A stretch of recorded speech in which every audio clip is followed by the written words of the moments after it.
May mga desisyon sa buhay na sa una ay nakakatakot, pero kalaunan ay mapapatunayan mga iyon pala ang isa sa pinakamagandang biyayang ibinigay ng Diyos.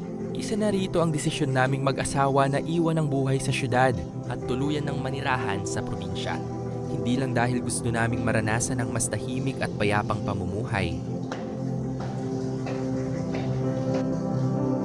Malaki ang pagkakaiba ng buhay sa syudad at sa probinsya. Sa syudad, halos bawat linggo ay nasa mall kami. Sanay kami sa mabilis na takbo ng buhay, maingay na kalsada, at walang katapusang trapiko. Pero dito sa probinsya, tila bumabagal ang oras.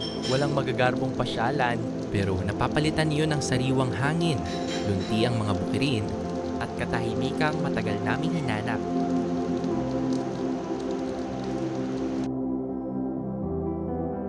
Ba ang pakiramdam?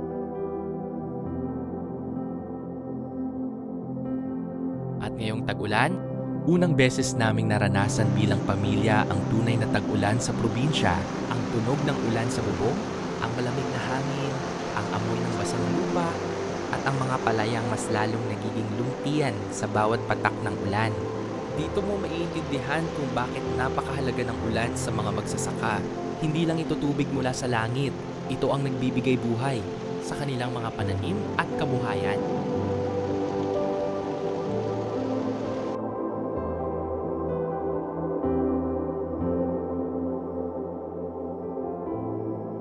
Isa rin sa pinakamahalagang dahilan ay ang makasama muli ang aking mga kapatid at ang aking tatay. Habang tumatanda tayo, mas lalo nating nauunawaan na ang oras na kasama ang pamilya ay hindi na maibabalik. Kaya habang may pagkakataon, gusto naming bumuo ng mas maraming alaala kasama sila.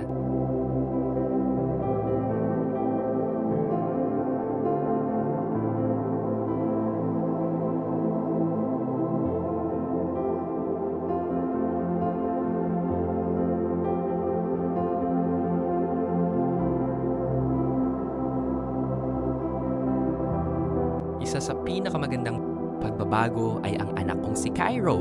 Lumipat siya sa bago niyang paaralan. Kitang-kita namin kung gaano siya kasaya. Unti-unti niyang minahal ang simpleng buhay sa probinsya. Nakahanap siya ng mga bagong kaibigan.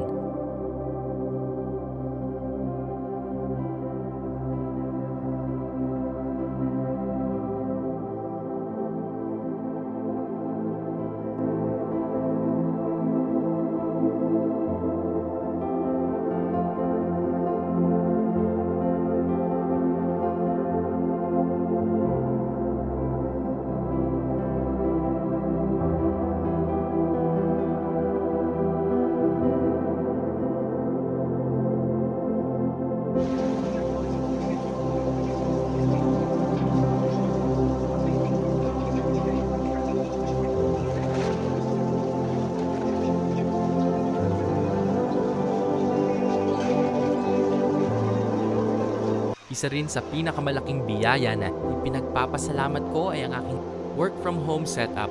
Hindi ko kailangan bumiyahe araw-araw o makipagsabayan sa trapiko.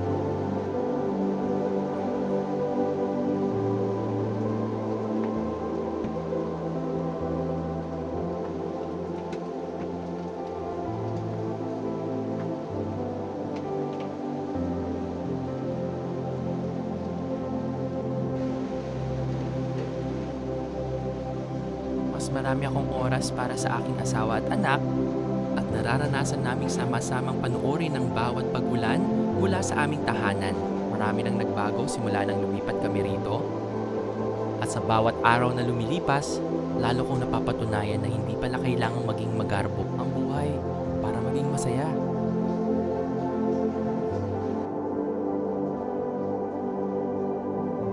Minsan, ang tunay na yaman ay nasa isang simpleng tahanan.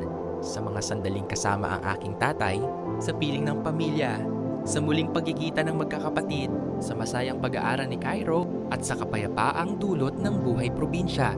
Sa bawat patak ng ulan, lalo naming nararamdaman na tama ang naging desisyon naming umuwi. At sa bagong kabanatang ito ng aming buhay, iisa lang ang laman ng puso ko. Salamat Panginoon sa simpleng buhay, sa pamilya at sa panibagong simula.